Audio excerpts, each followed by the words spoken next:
Аймактык кабарчыларыбыз тарабынан даярдалган жаңылыктар топтому менен мен Нурай Кайратова тааныштырам. Саламатсыздарбы? Экинчи борбордогу инфраструктуралык ири долбоорлор ишке ашат. Жуманын 3-чү күнүндө өлкө башчысы Садыр Жапаров Ош шаарынын мэри Талайбек Сарыбашевди кабыл алды. Анда Ош шаарындагы комплекстүү инфраструктуралык, социалдык экономикалык долбоорлорду ишке ашырылышы жөнүндө талкууланды. Кала тургундарынын жашоосуна түздөн-түз таасир этүүчү шаарды өнүктүрүү программаларын өз убагында ишке ашыруунун зарылдыгы белгиленди. Алдыда кененирээк.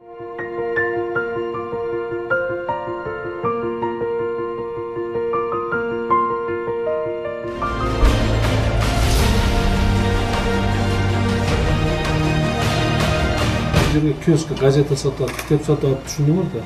Скамейкалар отурап турган.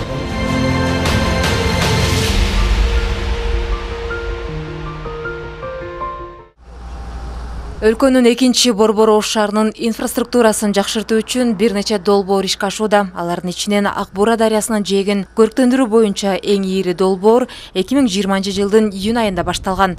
Жаңы долбоордун курулушу үчүн жээктердеги 500гө жакын мыйзамсыз тосулган аймактар бошотулуп, кала тургундары үчүн ыңгайлуу шарт түзүү пландалган. Учурда 1,5 чакырым дарыянын жээгине таш тезилип, 2000 куб метр бетон тосулду. Долбоордун биринчи этабы ушул жылдын аягында бүткөрүү пландалууда. Жаңы долбоордун ишке ашышы менен замандын агымына жана талапка жараша Ош жаңы шаарга айланат. Кылымды карыткан Оштун 3000 тарыхы бар долбоор жылга байланыштуу бул эң чоң долбоор деп эсептелет.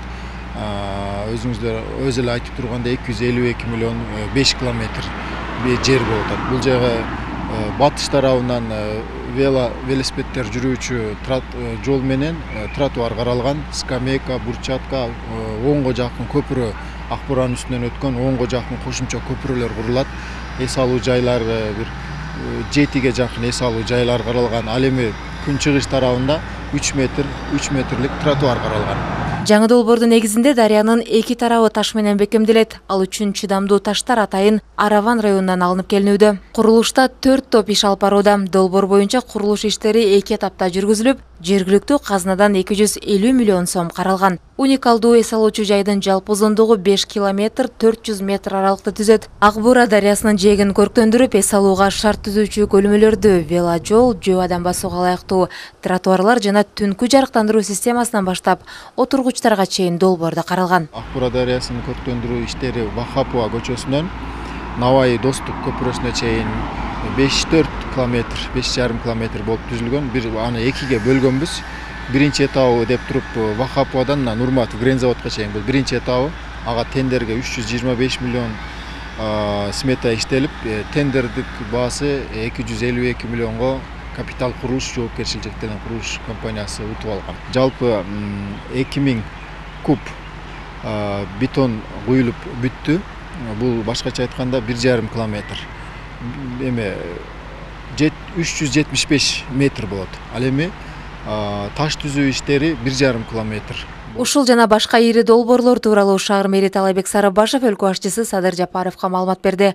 Мындан сырткары шаардын экономикалык жана инфраструктуралык өнүгүүсү жөнүндө да айтып берди. Ал эми мамлекет башчысы өз учурунда Ош шаарынын социалдык экономикалык жактан өнүгүү динамикасын, комплекстүү инфраструктуралык, социалдык экономикалык долбоорлордун өз убагында ишке ашыруунун зарылдыгын белгиледи. Жолугушууда Садыр Жапаров алдыңкы айларда өтүүчү шайлоого даярдык көрүү жана аны өткөрүү учурунда мыйзамдуулуктун, жарандардын укугу менен эркиндигинин, коомдук коопсуздуктун, санитардык, эпидемиологиялык талаптардын сакталышын камсыз кылуу боюнча бардык чараларды көрүүнү тапшырды. Мамлекет башчысы муниципалдык же башка кызматкерлердин шайлоого таасир этүү үчүн жасаган бардык мыйзамсыз аракеттерине кескин түрдө бөгөт коюлаарын баса белгиледи. Бүгүнкү күндө калаада Ак Бура дарыясын реконструкциялоодан сырткары Манасата кичи районундагы сейил бакты куруу, борбордук базарды башка аймакка көчүрүү жана 8 билим берүү мекемесин пайдаланууга берүү, жолдорду оңдоп түзүүдөн өткөрүү, коопсуз шаар долбоорун жүзөгө ашыруу максаттары турат. Биздин Ош шаарыбызда бүгүнкү күндө ошол курулуп жаткан мына 2 бала бакчабыз курулуп жатат. 2 жылдын ичинде 2 бала бакча курулду. Кийинки ушу планыбызда дагы 3 бала бакчаны курууга ушу планын койгонбуз. Жалпы ушу 7 бала бакчаны бүтүргөнгө биз даярбыз деп айтсам болот. Андан сырткары ушу билим берүү тармагында бизде мектептер салынып жатат. Ушул переходящий деп айтылат. Мурдагы жылда башталып салынып башталган мектептер ушу быйылкы жыл же болбосо кийинки жылы бүтүп калышы биздин ой максатта. Жыл башынан бери экинчи борбордун социалдык экономикалык абалын жакшыртуу үчүн бир канча долбоорлор ийгиликтүү жүзөгө ашкан. Алардын катарында 850 метр аралыкты түзгөн Ак Тилек аллеясы, социалдык мекемелердин курулушу бар. Шаарда соңку жылдары курулуштун жаңы толкуну күчөп, инфраструктуралык мүмкүнчүлүк артууда. Бул аракеттер мындан ары да уланат. Максуда Кудайбердиева, Исхак Туратбеков, Самат Сайдамат уулу, Ош ТВ жаңылыктар.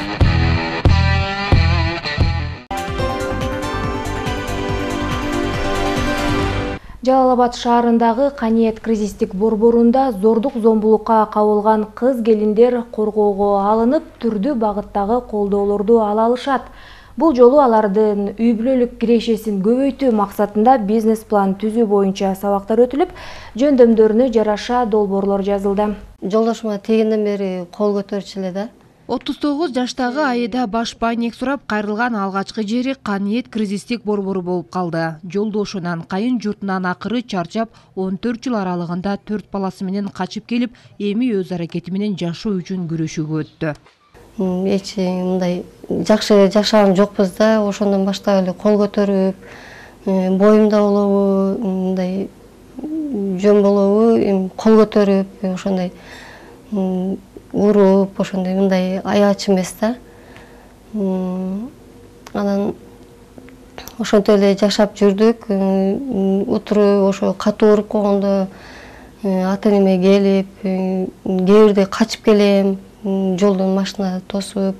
Жалал Абад шаарындагы Каниет реабилитациялык борборунда Айда сындуу укугу кордолгон, зордук зомбулукка кабылган кыз келиндер кайрылышат. Борбор жабыртаткан айымдар үчүн чоң каржылык жардам көрсөтпөсө да, моралдык колдоо менен катар социалдык, укуктук багыттагы кеңештерди беришет. Бирок алар үчүн да маселе чечүүдө кездешкен, бирок мыйзам жол бербеген жагымсыз абалдар арбын учурайт. Демек биздин мыйзамыбызда көптөгөн пробелдер бар экен, жана ошол пробелдерди биздин мамлекетибиз үстүнөн иш алып барыш керек да.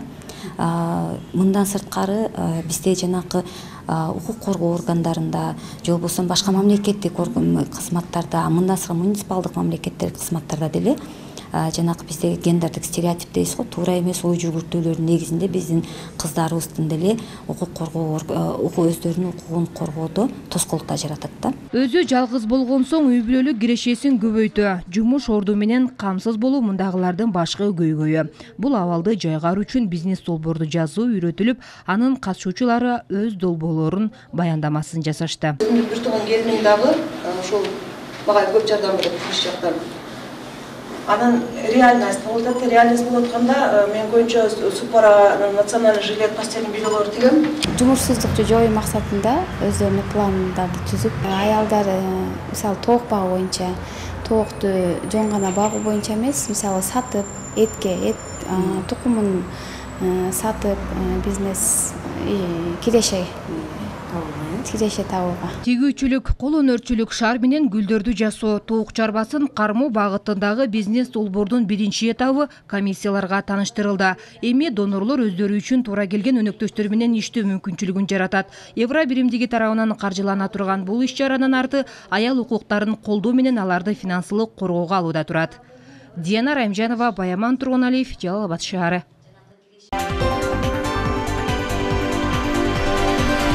Ысык Ата районунун тургуну Айбек Закиров жубайы экөө апрель айында көптөн күткөн кызды болушкан. Алар кызынын жылмаюусун, тууралып өсүүсүн ырахаттануу менен карап, чоңойтуш керек эле, бирок кандайдыр бир себептерден улам ымыркайдын абалы начарлап, бир айдан бери анын өмүрү менен алышып келүүдө. Кичинекей периштенин учурдагы абалы тууралуу аймактык кабарчыбыз айтып берет. Үстүбүздөгү жылдын 13 апрелинде Закировдордун үй бүлөсү кыздуу болушкан. Ымыркай аз салмакта төрөлүп, энеден чыккан суу булганган абалда болгонун бактылуу жаш жубайлар этибар алышкан эмес. Ал эми кыз жарык дүйнөгө келген төрөткананын дарыгерлери сонун булганганын нормалдуу көрүнүш деп баалашкан. Каких-либо последствий эми унчуккан жок да. Мындай болот, балаңар инфекция менен төрөлөт или мындай лечить этиш керек деген жок да, андай сөз болгон эмес. Жараны биз баланы чомултурганбыз да. Купать эткенде биз ошол жараны заметили. Ымыркай курсакта кезинде эле энедеги кир тарткан сууну байкашып, кароого алыш керек эле. Бирок тилекке каршы бул көйгөйдү ак халатчандар байкаган эмес. Эгер курсакта кезинде эле көйгөйдүн алдын алышканда, бул бөбөк өмүр менен өлүмдүн ортосунда жатмак эмес беле. Моз здание болсо, роддом болсо, а где-то 20 метр уже поликлиника. Ошол с этой эмеден моз зданияга чейин где-то 10 күндүн ичинде ошол личный карточка барган. А мен суроо бердим, анан качан барасыңар, балам ооруп атат десем, бүгүн бара албайбыз, эртең барабыз деп коюшту. А макул, ито эртең келсеңер, өзүңөр машиналар болсо мени алып кеткиле, мен бара албайм дейт. А макул дедим, барып алып келдим, баланы көрүп нормально экен деди, андай мындай деди. Анан кандай эмне кылабыз десек, мен азыр барып туруп, больницага барып туруп консультация этейин деди. Больницага барды, 1 сааттан кийин бизге чалып туруп айтты, баланы срочно госпитализировать этиш керек жалга деп. А уже биз жалга келип баратканда уже балада уже кровотечение кетти. Ички кровотечение кетип, оозунан мурдунан кан кетти баштады.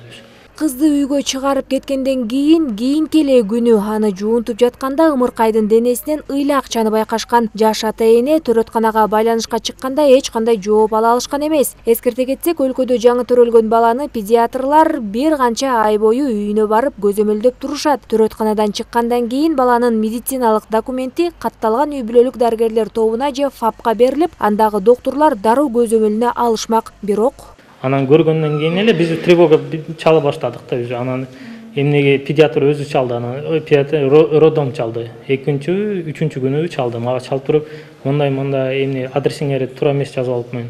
Ошол адресиңерди айтып бергилечи точно деп. Анан мен адрести айтканда сураганмын да, эжеке мындай бала ооруп атат, бүгүн келесиңерби десем, жок, бүгүн келе албайбыз деп койду. А макул дедим, качан келесиңер десем, ближайшее время барабыз деди. Анан эртеңси күнү мен өзүм чалдым, ошол номерге чалсам, мындай роддомдон силерге чалды, этот номер бирөөдөн алып туруп чалган окшойт да. Анан бардым өзүм больницага барып туруп, педиатрга кирдим. Кирип туруп айттым, мындай балам ооруп атат, эмнеге келбейсиңер, эмнеге көрбөйсүңөр десем, личный карточкасы келген эмес бизге дейт. Ымыркайдын абалы күндөн күнгө оорлошуп, оозу мурдунан кан кете баштаган. Учурда бөбөк брохолегиялык дисплазия диагнозу менен эне жана баланы коргоо улуттук борборунда жатат. Кошумчаласак, компьютердик томография көрсөткөндөй, жаңы төрөлгөн кыз биринчи жолу эне жана баланы коргоо улуттук борборуна жатканда ден соолугу кыйла жакшырганы көрүнүп турат. Андан соң дарыгерлер кызды үйүнө толугу менен айыга электе эле чыгаргандан кийин кайрадан абалы начарлаган. Нурай Кайратова, Санжар Жолдошбек уулу, СТВ.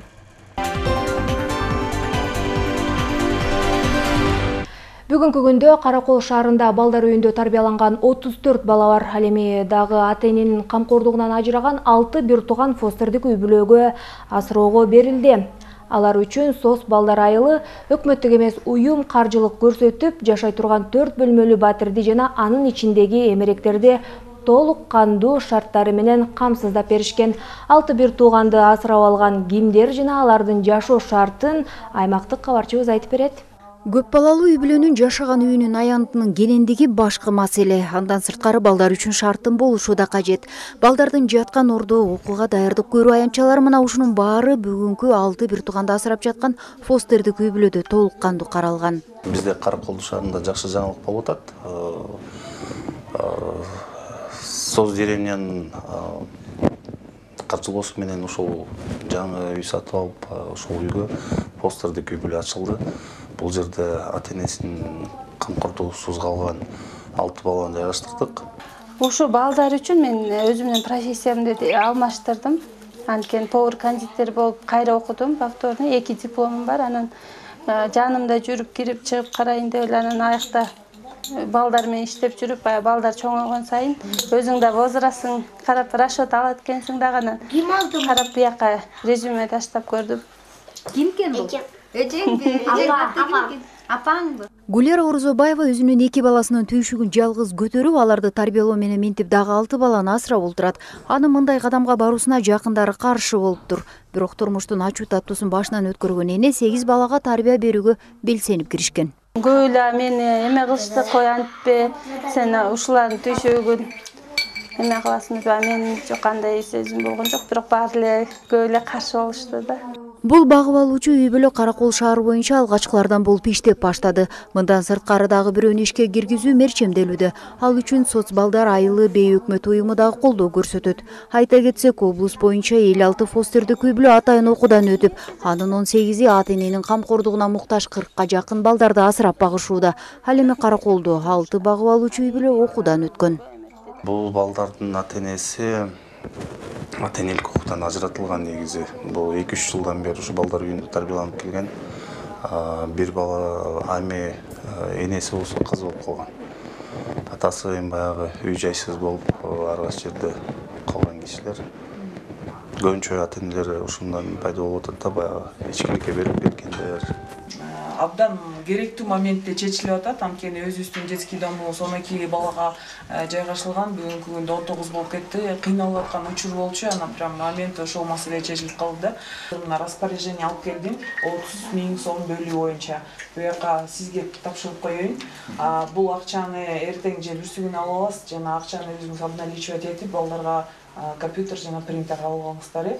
Анан бүгүн дагы балдарды колдоо айлыгы дагы эле улантып келатат. Муну дагы балдарга өзүңүздөр эми возрастына карата тапшырып берип коесуздар. Балдар бул силерге байрамыңар менен деп жана корого чыгып ойногондо дагы мондай оюнчуктар.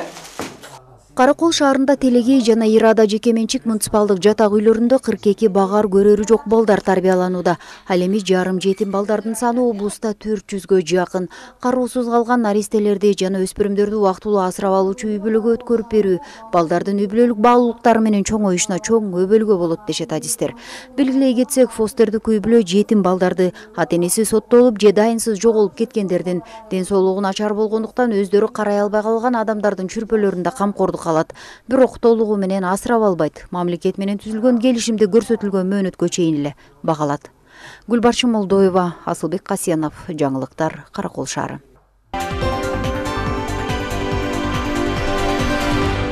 Жаратылышы жалпысынан тамшандырган Нарын облусунда туризмди кеңирүү жайылтуу менен арбын кирешет табуу мүмкүнчүлүгү чоң. Бирок азырынча жергиликтүү казыналардагы каражаттардын жетишсиздигинен жана атайын тартылган инвестициялардын жоктугунан иш илгерилебей алигиче бир орунда. Кырдаалдын мындай жагымсыздыгына эмне себеп? Баяндамачыбыз Бөлөкбай Шеримбеков кызыгып көргөн. Жер шарын кара тумоодой каптаган коронавирус алга өнүүгө орду толугу зыяндарды келтирүүдө. Айрыкча эл чарбасын жаңыдан гана калтана баштаган тармактары тоңгуйукка тушугуп, алардын кирешелерине караганда чыгаштары арбын. Мисалы, эңирде өзүнүн жаратылышын мындай ажайып кооздугу менен көпчүлүктү суктандырган Нарын облусунда ушул ачыкты пайдаланышкан көптөгөн туристтик объекттер 2 жылдан бери бир катар кыйынчылыктарды баштан кечиришүүдө. Ар жай мезгил сайын ата-энесине жардамга келип турган Нурзада Абдыраеванын айтымында бүтүндөй дүйнөнү дүрбөлөңгө салган пандемиянын кесепетинен чет өлкөлүк туристтердин агымы токтоду. Андыктан өздөрү сыяктуу Бишкек, Нарын, Торгарт жолунун боюндагылар ары бери катташкан жүргүнчүлөргө кызмат көрсөтүү менен чектелишүүдө. Чамачактары жетишиликтери кымыз менен дарылоо түйүндөрүн ачып, кошумча кирешет табуунун аракетинде. Кыскасы бул жолу Теңир Тоо жергесинде туризм эптеп оокат кылуунун аркасына айлангандыктанбы, азырынча ал стихиялуу гана мүнөздө. Мурунку жылдарга салыштырмалуу быйылкы жыл жана былтыркы жылдары туристтердин келбей калганы болду. Ошо туристтердин эле келбей калганы болбосо, азыр бир аз жакшы, Кудайыма шүгүр буюрса. Нарын районундагы Карачы айылынын ишкери Болот Чоңкоев Айтылуу Соңкөл багытындагы Тешик жайлоосунда 20 орунга эсептелген эко-туристтик эс алуу комплексин уюштурду. Ага кеткен чыгымдар үчүн ал башкаларга окшоп насыя албастан баарысын өзү көтөрүүдө. Ушундан уланбы өмүрлүк жубайы Гүлнара Сулайманова экөө карапайым калктын чындыктарын эске алуу менен баа саясаттарында башкы басымды арзанчылыкка жасашкан. Ошо дом үйүбүздүн ичинде койкасы бар, 3-төн 6 койка. Ар бири 250 сомдон бир кишиге. Бир койка. Кыргыз боз үйүбүз болсо күнүнө 1000 сомдон. Газы, очоктору, казандары даяр, саморубуз бар. Шарты колдон келишинче жакшы десек деле болот да. Негизи жогордагы каармандарыбыз байырлаган тешик участкасы сулуулугу далайларды суктандырган Сөңкөл жайлоосуна көтөрүлө берген табиятты татына жерде жайгашкандыктан ага токтобой кетүү эч мүмкүн эмес. Баардан да таштан ташка уруна аккан таза суунун шоокуму баарын уnuттуруп эс алууда миңдин бири. Албетте, жараттык сөзү тартылган мындай белек сервис кызматынын мыкты үлгүсү менен толукталса, эс алуучулардын көбөйөрү бышык. Бактыга жараша бул зарылчылыкты тагыма сезген Болот Шоңкоев чү дегенде эле тоорасындагы жайын электр кубаттуулугу менен камсыздап, эң оболу бээ сүтү менен ден соолуктарын чыңдоо үчүн кечкендерге шаардагыдай шарттарды түзүүнүн камында. Ушул тушка форель кое берсем деген оюм бар. Селкинчек, теннисный площадка, дагы жакшы сонун нерселерди кылайын деп жатам. Бардык шарттарга жараша шарттарын түзөйүн деп ушу ишти жаңы баштадым буюрса. Билгендер бар, билбегендер бар, тешик участкасы аябай кооз сонун жер. Бээни сүтү ден соолукка аябай пайдалуу экен. Минтип биринекин иштери белгиленгени менен табиаттын татыналыгы менен үзүкчүлөнгөн Теңир Тоо жергесинде туризм жаатындагы мүчтөр толук кандуу пайдаланбай жаткандарын жашырбайды. Антса да калсык иретинде мунун субъективдүү да объективдүү септери бар экендигин белгилейли. Ал баардан мурда барып эле каражатка такалат. Ушундан улам көпчүлүк жанатан өзүңүздөр баамдагандай убактылуу, ага кошумча майдыраак иш-аракеттер менен алып бурушуп, эптеп кара курсактан кампайганына курсант. Кашкырда ток, кой даман демекчи, буга өздөрү да жергиликтүү атка минерлер да ыраазы. Сөз соңында Эңирде эки туризмди кеңири жайылтууга эң сонун мүмкүнчүлүгү бар Нарын облусунда каттоодон өткөн 52 туристтик субъект бар экендигин белгилейли. Бирок бүгүнкү күндө алардын 16-сына активдүү иш алып барышууда. Ал эми калагандардын дайыны азырынча белгисиз. Бөлөкбай Шеримбеков, Нурбек Рахманов, Нарын облусу.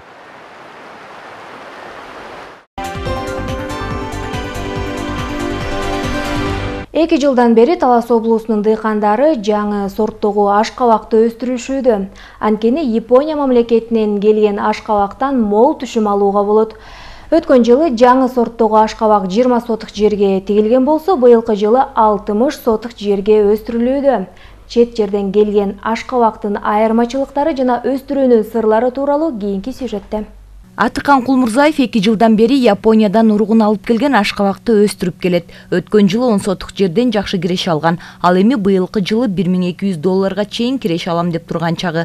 Анткени гектарлап жер иштетпей, 10 сотук жерге тигилген ашкабакты өзүнүн технологиясы менен карап бакса, 100 000 сомдон ашык киреше алса болот дейт биздин каарман. Негизги максатыбыз ушул 10 сотуктан, же 20 сотуктан аз жерден көбүрөөк түшүм алып, анан көбүрөөк пайда табуунун негизинде иш жүргүзүп атабыз. Ошонун негизинде биз талаа мектеби деп коет.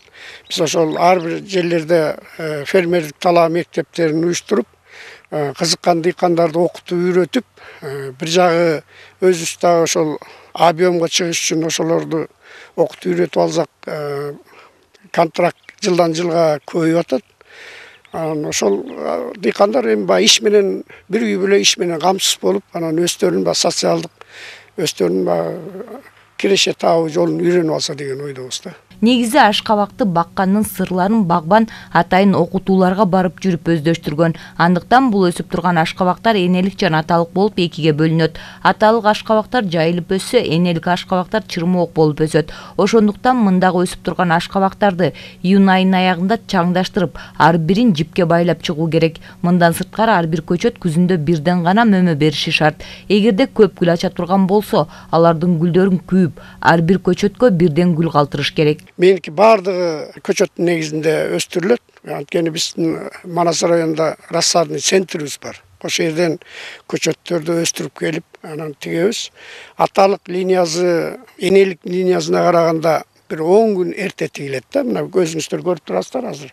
Аталыктары энелигине караганда бир топ өсүп жетүүлүгү жогору. Эми технологиясы мындай болот. Базовый удобрение деп коет. Базовый жер семизгичин беребиз. Андан 2-3 жолу подкормка жасалат. Меники шпалерный метод деп коет. Мен бул ашкабактардын баарын азам. Жаңы сорттогу ашкабактарды облус аймагында өстүргөн дыйкандардан саналуу гана. Бирок кызыккандар көп. Жалпы 60 сотук жердеги ашкабактар облустун ар кайсы айылдарына тигилген. Негизи жаңы сорт, жаңы ыкманы талап кылган бул ашкабактын уруктарын күзүндө Япония мамлекетине экспорттолот. Жалпы 10 сотук жерден 60 килограммга чейин уруктарды чогултушмакчы. Бегайма Сымбаева, Кайнар Ормонов, Ислам Канатбеков, Талаш шаары.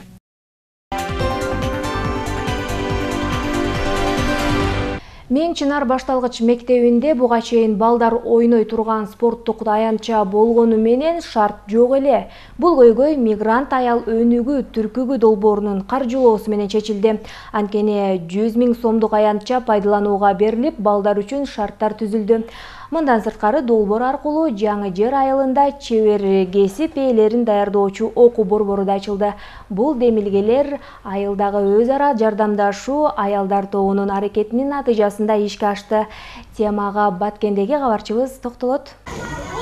Кадамжай районундагы Мен Чынар башталгыч мектеби 2013-жылы 100 орунга ылайыкташып салынган. Мектептин спорт аянтчасы талапка жооп бербейт. Бул маселени чечүүдө мектеп директору Эльмира Пазылова баштаган элеттик ишкер айымдары тобу мигрант аял өнүгүү түркүгү долбоорунун алкагында сынакка катышкан. Алардын долбоору коомчулукту өнүктүрүү альянсынын колдоосуна ээ болгон.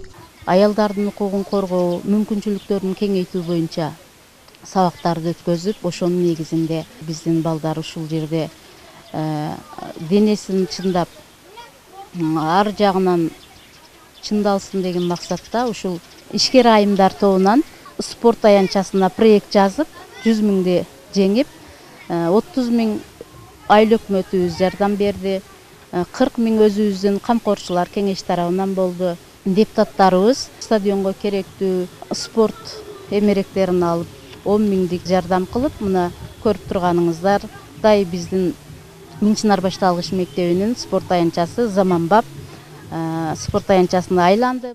Спорт аянтчанын пайдаланууга берилүүсү айыл элин мектеп окуучуларын кубанычка бөлөдү.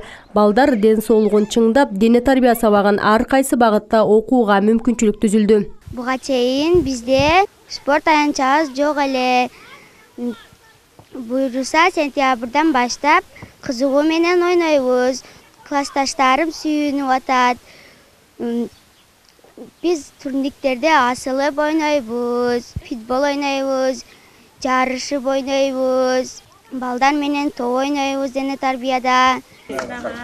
Биринчи үн бүткүл дүйнөлүк балдарды коргоо күнүндө спорт аянтчасынын ачылышы салтанаттуу өтүп, ага жергиликтүү бийлик өкүлдөрү, элет эли жана долбоордун өкүлдөрү катышты. Мына бүгүнкү балдарды коргоо күнүгө ачылышы өтө чоң иш болуп атат. Ошондуктан биринчиден балдардын майрамы менен куттуктайбыз. Ата-энелердин бул жерде салымы өтө чоң. Бул демилге коомчулукту инклюзивдүү жана тынчтык жолу менен өнүктүрүүдө миграцияга дуушар болгон аялдар менен кыздардын укуктарын жана мүмкүнчүлүктөрүн кеңейтүү долбоорунун алкагында өтүп, Бириккен Улуттар Уюмунун тынчтык куруу фонду тарабынан каржыланды. Бул иш-чараны ошол биздин Бириккен Улуттар Уюмунун аялдар бирикмеси, эл аралык миграция уюму жана эл аралык эмгек уюму, чогуу 3 эл аралык донор уюмдар ишке ашырып жатат.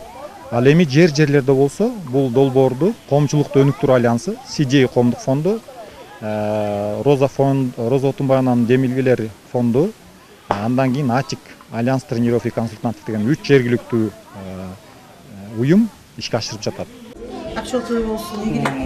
Ушул эле долбоордун алкагында жаңы жер айылында чебер кесип ээлерин даярдоочу окуу борбору ачылды. Демилге Даана Козубаева баштаган демилгечи айымдар өз ара жардамдашуу тобу аркылуу айыл жашоочуларына арналды. Учурда кичи цехте 8 аял жумуш менен камсыз болду. Мурда кыз келиндерге мындай ишканалар жок эди. Кыздарыбыз миграцияга барып, ошол жактарда чеберчилик боюнча иштешип жүрүштү. Азыр эми чеберкана ачылып, ушул чеберканада 8 аялга иш орун болуп калды. Чеберлерибиз азыр заказ алып элдин керектүү көйнөктөрүнү, элге керектүү нерселерди тигип беришип атышаттар. Өкмөт дагы 30 000 жардам берди. Калганга өзүбүз салымыбыз менен ушуну өзүбүз ремонттодук. Ремонт бүткөндөн кийин долбоордун негизинде бизге машинкалар келди. 2 машинка, питеминитка келди, паровой үтүктөр келди. Анан калганга чеберлер өздөрүнүн машинкаларын алып келип, азыр ушул учурда 8 чебер келин иштеп атат. чакан ишкананын пайдаланууга берилиши элеттиктер үчүн жаңылык болду. Чеберлер айыл элинин муктаждыктарын камсыздап жатышат. Буга чейин иш жок үйдө жүргөнбүз да, Россияга барып иштеп, күнүбүз өткөн. Бирок майте цех ачылып, бардыгы биз дагы сүйүндүк, эл дагы сүйүндү. Кеген эштен кеген кардарларды кайтарбай тигип, ошолорду көндөгүдө кылып, беришке аракет кылып, чыгарып, тигишке аракет кылып жатабыз да эми. Демилгелер пилоттук аймактардын жашоочуларынын көйгөйлөрүн эске алуу менен гендердик тынчтык куруу маселелерин камтыган. Аймактагы айымдардан түзүлгөн өз ара жардамдашуу топторунун ыктыяры менен жергиликтүү өз алдынча башкаруу органдары менен биргеликте иштелип чыккан. Бул жерде эң эле негизги күч аялдарда болду. Биз ушул 2 айылда Миңчинар айылында 8 өз ара жардамдашуу тобу түзүлдү, ага 80 аял кирди.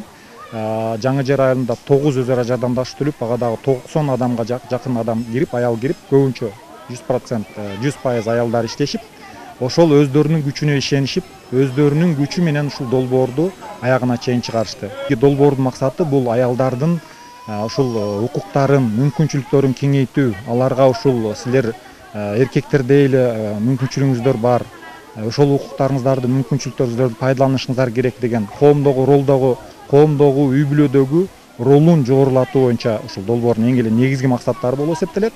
Белгилей кетсек, пилоттук аймак деп тандалып алынган Ак Турпак айыл өкмөтүндө демилгелер арасында сынак өткөн. Жыйынтыгында аймакта 100 000 сомдук 4 долбоор тандалып каржыланды. Миңгүл Көчөрова, Медербек Айдарали уулу, Алтын Бешик жаңылыктары.